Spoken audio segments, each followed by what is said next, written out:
my plane crashes in the midst of the Sahara Desert, leaving me with very little food or water. As I am worrying over my predicament, I was approached by the little prince.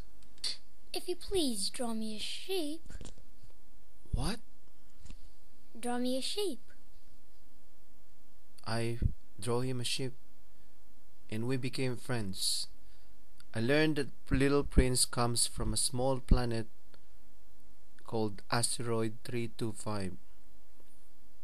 The little prince took great care of this planet, preventing any bad seeds from growing and making sure that it was never overrun by baobab trees.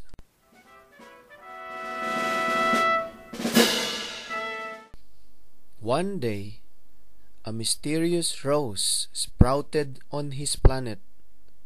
She is considered an arrogant flower that seems to think that the world revolves around her. She also nags the little prince all the time and asks him to take very good care of her. Ah, I am scarcely awake. I beg that you will excuse me. My petals are still all disarranged. But the little prince could not restrain his admiration. Oh, how beautiful you are. Am I not? And I was born at the same moment as the sun. I think it is time for breakfast, if you have the kindness to think of my needs. Although the rose is like this, the little prince fell in love with it. But when he caught the rose in a lie one day, he decided that he could not trust her anymore. He grew lonely and decided to leave. Despite a last-minute reconciliation with the rose, the prince set out to explore other planets and cure his loneliness. The prince decided to leave the planet on a flock of wild birds in hopes of learning more about life and his rose. But on this last morning, all these familiar tasks seemed very precious to him.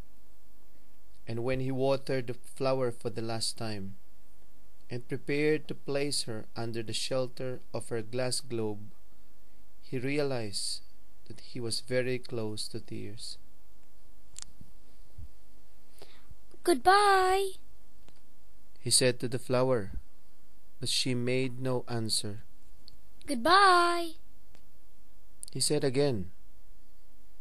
The flower coughed, but it was not because she had the cold.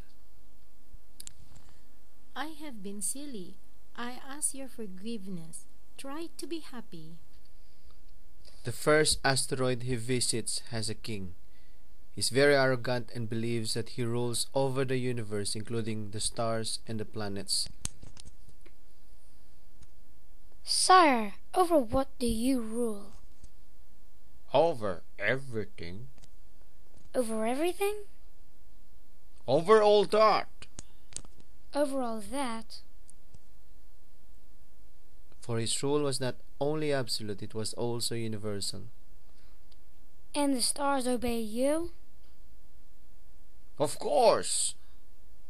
The little prince thinks he's very foolish because no one can rule the whole universe. The grown-ups are very strange. The second planet was inhabited by a conceited man. I'm about to receive a visit from an admirer. Good morning. That is a queer hat you are wearing. It is a hat for salutes. It's to raise in salute when people acclaim me. Unfortunately, nobody at all ever passes this way. Yes? Said the little prince, who did not understand what the conceited man was talking about. Do you really admire me very much? What do you mean, admire? To admire means that you regard me as the handsomest, the best dressed, the richest, and the most intelligent man on this planet. But you are the only man on your planet. Do me this kindness, admire me just the same. I admire you, but what is there in that to interest you so much? The little prince went away. The grown-ups are certainly very odd. The next planet was inhabited by a drunkard. The drunkard is a sad and lonesome soul that lives on a tiny planet by himself. He drinks to forget that he's ashamed of drinking. What are you doing there? I am drinking, Why are you drinking? so that I may forget. Forget what? Forget that I am ashamed? Ashamed of what? Ashamed of drinking? The grown-ups are certainly very, very odd. The fourth planet belonged to a businessman. This man was so much occupied that he did not even raise his head at the little prince's arrival. 501,622,731 stars. I am concerned with matters of consequence. I am accurate.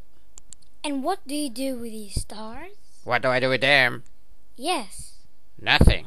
I own them. Why do you need these stars anyway? It does me good in making me rich. And what good does it do you to be rich?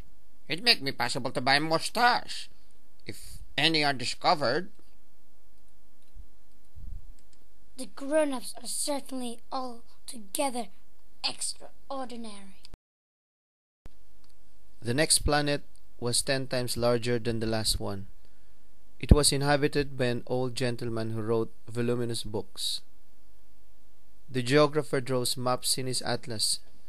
He asks the little prince to describe his planet to him so he can draw it. But when the little prince tells him about his flower, he tells the little prince that he cannot draw it because flowers are ephemeral, meaning they don't last forever. But what does that mean? Ephemeral. It means which is in danger of speedy disappearance. Is my flower in danger of disappearance? Certainly it is. My flower is ephemeral. The little prince is saddened by this because he did not know that his flower could die. So then, the next planet was the earth where I am. When the little prince arrived on the earth, he was very much surprised not to see any people. He was beginning to be afraid he had come to the wrong planet when a coil of gold, the color of the moonlight, flashed across the sand.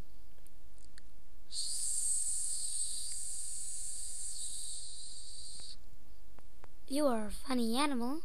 You are no thicker than a finger. but I am more powerful than the finger of a king.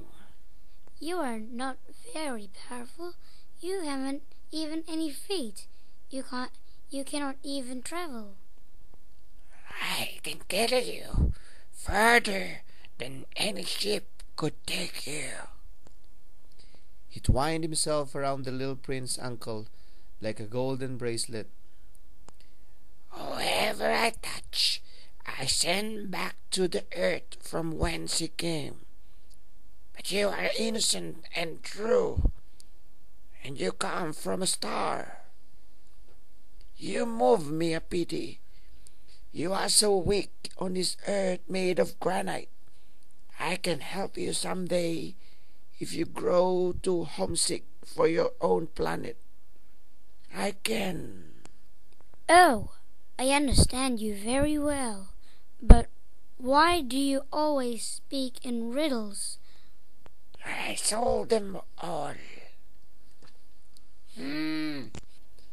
After walking for a long time through sand and rocks and snow, the little prince at last came upon a road. He was standing before a garden, all abloom with roses. Good morning. Good morning! Who are you? We are roses! He was overcome with sadness. His flower had told him that he was the only one of her kind in all the universe. And here were 5,000 of them, all alike in one single garden. I thought that I was rich, with a flower that was unique in all the world, and all I had was a common rose. And he lay down in the grass and cried. And he lay down in the grass and cried. It was then that the fox appeared. Who are you? You are pretty to look at. I am a fox. Come and play with me. I am so unhappy. I cannot play with you. I'm not tamed. Please tame me. I want to very much, but I have not much time. I have friends to discover, and a great many things to understand. Only one understands the things that one tames. Men have no more time to understand anything. They buy things already made at the shops, but there are no shops anywhere where one can buy friendship. And so men have no friends anymore. If you want a friend, tame me. And the prince found time to tame the fox, and the prince had to say goodbye. And now here is my secret, a very simple secret. It is only the heart that one can see rightly. What is essential is invisible to the eye. Is invisible to the eye.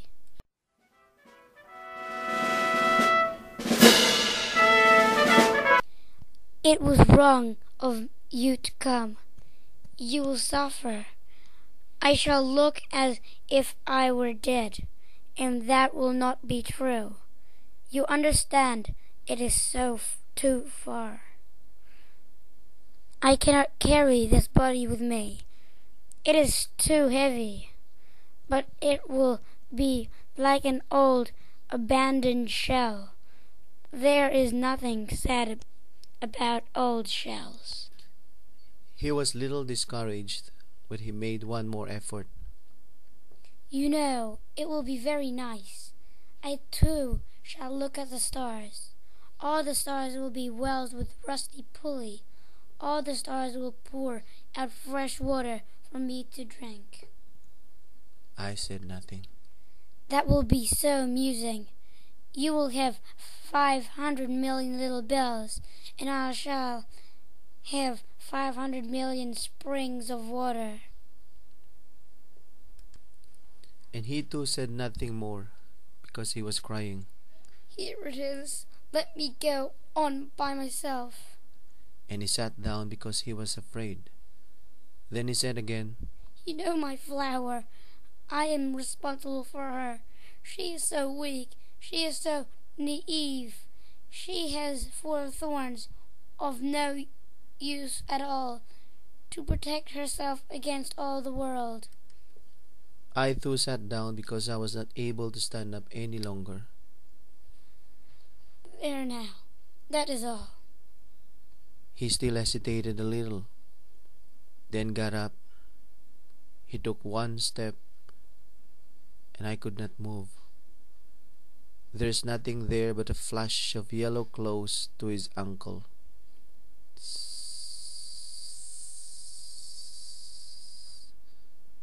He remained motionless for an instant. He did not cry out. He fell as gently as a tree falls. There was not even any sound because of the sand.